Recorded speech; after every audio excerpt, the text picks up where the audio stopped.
78% of professional athletes go broke within 3 years of retiring, not because they didn't earn enough, because nobody taught them what to do with what they had. I'm a professional basketball player. I've been playing since I was 7, professionally since 18. I earn a decent living, but my career will end. It always does. And when it does, I want to be ready. This is what I'm doing about it, right now while I still play. Most athletes don't think about this. You're 20 years old. You're getting paid to play a sport you love. Money is coming in. Life is good. Why would you think about it ending? I grew up in Gdańsk by the Baltic Sea. I started studying economics at university while already playing professionally. That combination changed how I think. I started asking questions most athletes never ask. What happens when the contract ends? What happens when the knee gives out? What happens when you're 35 and the only thing you've ever done is play basketball? I didn't like the answers I found.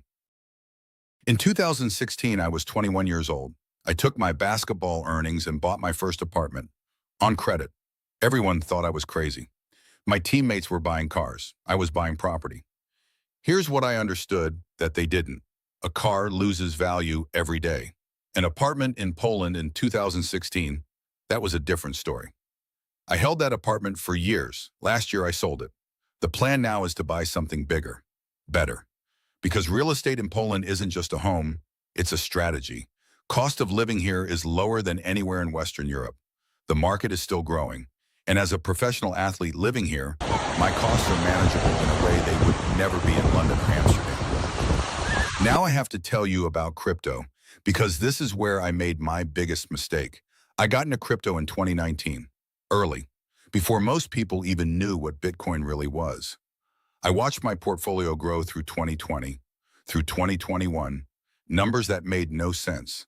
And then I did nothing. No plan, no exit strategy, no target price. I just watched it go up.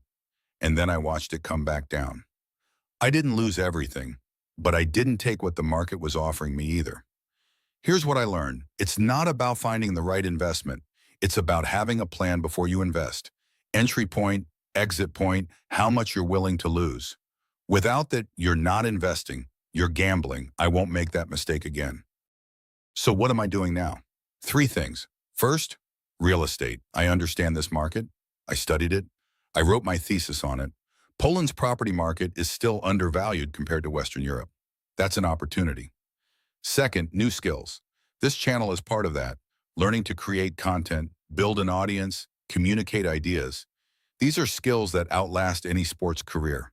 Whatever happens after basketball, these travel with me. Third, financial education, reading, studying markets, understanding crypto better this time, with a plan, not chasing pumps, building slowly. I'm not going to retire rich from basketball, but I'm going to retire ready. That's the difference. Why am I telling you all this? Because nobody told me. No coach, no agent, no teammate. Everyone talks about performance. Nobody talks about what comes after. I have 2 kids. I live by the Baltic Sea. I train once a day. I play 1 game a week. The rest of the time, I'm building something that will outlast my career. 78% of athletes go broke. I'm determined to be in the other 22%. And if you're an athlete watching this, or anyone with a career that has an expiry date, I hope this helps you start thinking about it earlier than I did. This is Polish and Rich. This is our journey. You're welcome to join it.